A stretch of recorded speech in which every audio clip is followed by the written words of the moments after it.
Welcome everyone, मैं वैशाली शर्मा आपका स्वागत करती हूँ वीएस इकोनॉमिक्स चैनल पर। तो चलिए बिना किसी देरी के आज के टॉपिक को शुरू करते हैं।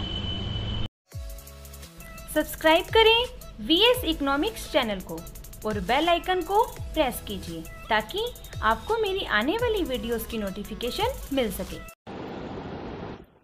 आज का हमारा लेक्चर है for the students of class 11 micro economics, जिसमें हमारा टॉपिक रहेगा कंसेप्ट ऑफ रिवेन्यू। तो चलिए बिना किसी देरी के आज के लेक्चर को शुरू करते हैं। What is revenue? यानी कि रिवेन्यू को हिंदी में कहा जाता है आगम। ठीक है, रिवेन्यू क्या है? रिवेन्यू का मतलब होता है कि जब हम कोई भी कमोडिटी को जब हम सेल करते हैं और सेल करके हमें जो रिवेन्यू होती है, यानी कि मान लीजिए हमने हमारे पास एक suppose you are running a factory producing ice cream. मान लीजिए आपकी एक फैक्ट्री है, उसमें हम आइसक्रीम प्रोड्यूस करते हैं और आपको you can produce 1000 ice cream daily, और आप डेली 1000 आइसक्रीम को प्रोड्यूस करते हैं। ठीक है, और उस आइसक्रीम को आप जो 1000 आइसक्रीम आपने प्रोड्यूस की उसको आप टोटल कितने में बेच देते हैं? तो आप उसको 5000 रुपीज में आप उन आइसक्रीम की सेलिंग कर देते हैं। तो in economics this amount 5000 is called revenue. यानी कि इकोनॉमिक्स के सेंस में अगर देखा जाए तो जो वो 5000 रुपीज है वो क्या हुई आपकी रिवेन्यू। ठीक है, तो रिवेन्यू का मतलब क्या होता है कि किसी भी कमोडिटी को जब हम सेल करते हैं और सेल करके हमें जो प्रॉफिट होता है, या हम कह सकते हैं सेल करके जो हमारी इनकम होती है, उसे कहा जाता है रिवेन्यू। तो रिवेन्यू की डेफिनेशन क्या हुई? By selling a commodity whatever a money firm receives it's called revenue. यानी कि कोई भी जो फर्म होती है जब वो किसी भी कमोडिटी को सेल करती है और सेल करके जो वो रिसीव करती है उसे कहा जाता है रिवेन्यू। नेक्स्ट हमारे पास आता है revenue and profit are different concept. अब कई बार ये लोगों में ये डाउट रहता है रिवेन्यू और प्रॉफिट को लेकर। रिवेन्यू और प्रॉफिट जो होते हैं वो दो डिफरेंट कंसेप्ट हैं। रिवेन्यू अलग कंसेप्ट है और प्रॉफिट हमारा अलग कंसेप्ट है।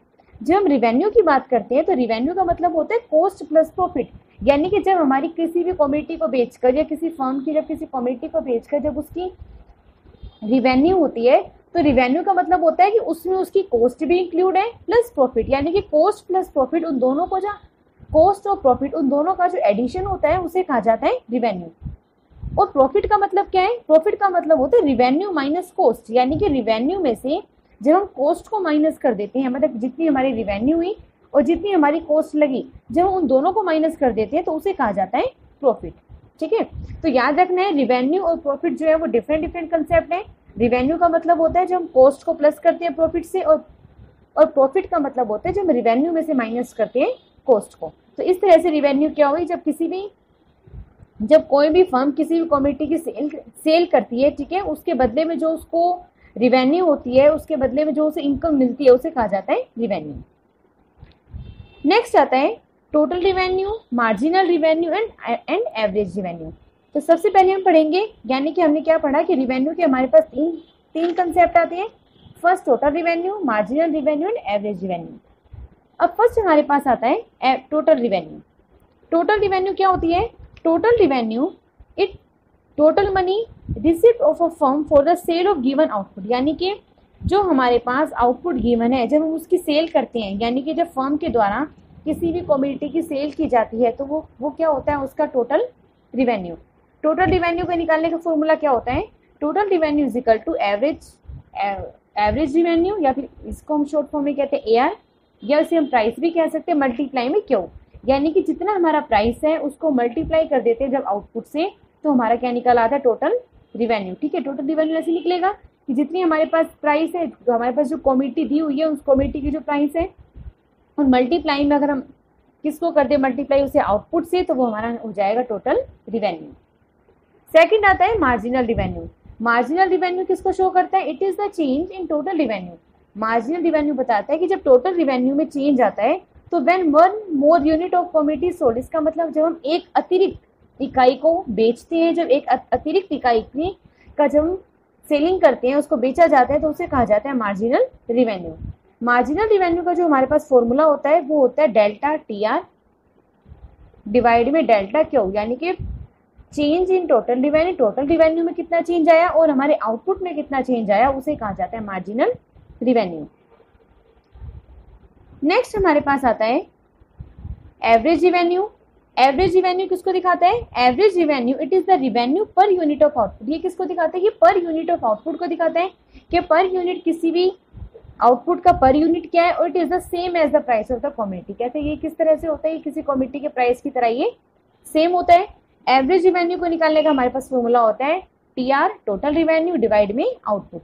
तो एग्जाम में कई बार हमसे इससे रिलेटेड एमसीक्यू, इससे रिलेटेड हमसे एमसीक्यू में पूछ लिया जाता है कि इसकी फॉर्मूला क्या है, तो फॉर्मूले हमें याद रखनी है। और इसके अलावा न्यूमेरिकल क्वेश्चंस में भी हमसे पूछ लिया जाता है, आपको एआर दे दिया जाएगा, क्यू दे दिया जाएगा और आपसे कहा जाएगा टीआर निकालिए, ठीक है, या फिर आपको पी दे दिया जाएगा और क्यू दे दिया जाएगा, तब कहा जाएगा टीआर निकालिए। तो इस तरह से हम average revenue, marginal revenue, total revenue को कैलकुलेट कर सकते हैं। नेक्स्ट हमारे पास आता है एवरेज रिवेन्यू, मार्जिनल रिवेन्यू के बारे में आपको बताना है जब व्हेन प्राइस इज कांस्टेंट। आपको बताना है कि जब हमारे पास प्राइस कांस्टेंट होता है तो हमारे टोटल रिवेन्यू, मार्जिनल रिवेन्यू और एवरेज रिवेन्यू जो है वो किस तरह से वर्क करते हैं। तो सबसे पहले आप अपनी स्क्रीन पर देखिए, आपको एक डायग्राम शो हो रहा है। Total revenue when price is constant, जब हमारे पास प्राइस कांस्टेंट होता है तो टोटल रिवेन्यू का जो कर्व होता है वो किस तरह से होता है? वो हमारे ओरिजिन से स्टार्ट होता है और ऊपर की तरफ जाता है, ठीक है। तब हमारा क्या है? यहाँ पे प्राइस हमारा कांस्टेंट है, ठीक है, और आउटपुट भी हमारा यहाँ पे क्या है? अपना कांस्टेंट है।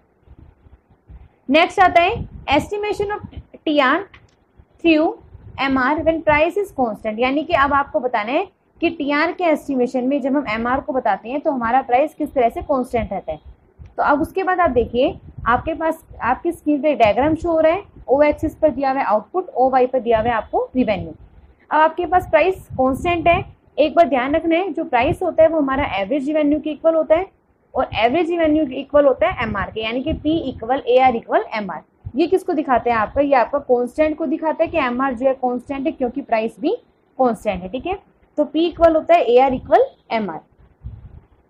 नेक्स्ट आइए, नेक्स्ट हमारे पास आता है relationship between total revenue, average revenue and marginal revenue, यानी कि टोटल रिवेन्यू, एवरेज रिवेन्यू और मार्जिनल रिवेन्यू में क्या रिलेशनशिप पाई जाती है। अब सबसे पहले हम पढ़ेंगे relationship between total revenue and marginal revenue.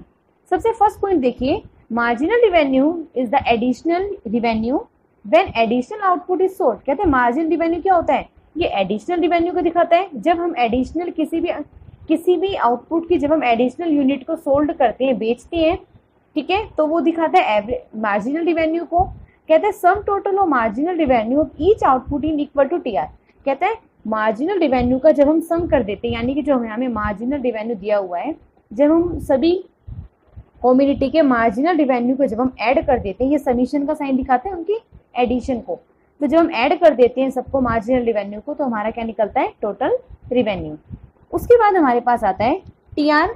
कहते हैं MR is the rate when TR increases. अब कहते हैं एमआर के रेट पर टीआर का इंक्रीज होना क्या बताता है?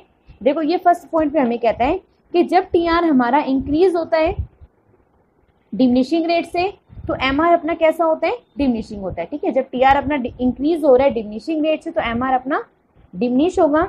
सेकंड पॉइंट क्या आता है? जब टीआर अपना इंक्रीज होता है कांस्टेंट रेट से, तो एमआर भी अपना कांस्टेंट होगा, ठीक है। अगर टीआर इंक्रीज हो रहा है कांस्टेंट रेट से, तो एमआर भी अपना कैसा होगा? कांस्टेंट होगा। उसके बाद ये कहता है कि अगर टीआर अपना मैक्सिमम है तो एमआर क्या होगा? जीरो होगा। जब टीआर ऊपर मैक्सिमम पॉइंट पर होता है तो एमआर हमारा जीरो होगा, और जब टीआर अपना डिमिनिश होना शुरू हो जाएगा तो एमआर अपना कैसा हो जाता है? नेगेटिव होना शुरू हो जाता है। इसी तरह से अपने पास नेक्स्ट आता है relationship between average revenue and marginal revenue. Average revenue और मार्जिनल रिवेन्यू में क्या रिलेशन पाया जाता है? कहता है फर्स्ट आपको कहता है कि अगर अपना एवरेज रिवेन्यू कांस्टेंट है तो इसका मतलब ये है कि ए आर इक्वल है एमआर के, यानी कि एवरेज रिवेन्यू किसके इक्वल है? मार्जिनल रिवेन्यू के। नेक्स्ट पॉइंट कहता है अगर ए आर अपना डिमिनिशिंग है तो इसका मतलब ये है कि ए आर जो है वो ग्रेटर देन है एमआर से। और थर्ड पॉइंट कहता है कि अगर एमआर अपना नेगेटिव है लेकिन ए आर नेगेटिव नहीं है, ठीक है, कहते हैं एमआर जो है, अगर हम ये कहते हैं कि अगर एमआर अपना नेगेटिव है तो इसका मतलब ये है कि जो ए आर होगा वो अपना नेगेटिव नहीं होगा। क्यों? क्योंकि एवरेज रिवेन्यू का मतलब होता है price per unit of commodity which can never be negative. क्योंकि कहते हैं कोई भी किसी भी कमोडिटी की जो प्राइस होती है पर यूनिट वो कभी भी नेगेटिव नहीं हो सकती। तो इसका मतलब ये है कि एमआर तो अपना नेगेटिव हो सकता है लेकिन एवरेज रिवेन्यू जो है अपना नेगेटिव नहीं हो सकता। हाँ, ये हो सकता है कि एवरेज रिवेन्यू हमारा डिमिनिश हो जाए लेकिन एवरेज रिवेन्यू कभी भी नेगेटिव नहीं होगा। अब टीआर, एआर और एमआर को हम एक डायग्राम से भी शो कर सकते हैं।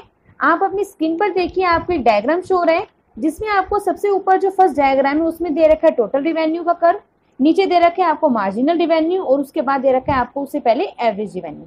तो देखिए फर्स्ट आपने ये दिखाना है कि जब अपना एवरेज रिवेन्यू, जब अपना टोटल रिवेन्यू अपना इंक्रीज हो रहा है डिमिनिशिंग रेट से, जब टोटल रिवेन्यू अपना इंक्रीज हो रहा है डिमिनिशिंग रेट से, तो एमआर भी अपना डिमिनिश हो रहा है, ठीक है। उसके बाद कहते हैं जब टीआर इंक्रीज होता है, टीआर इंक्रीज हो रहा है लेकिन धीरे धीरे वो कांस्टेंट रेट से इंक्रीज हो रहा है, तो इसका मतलब क्या है कि एमआर जो है अपना वो भी क्या हो रहा है यहाँ पे एक जगह की कांस्टेंट हो गया।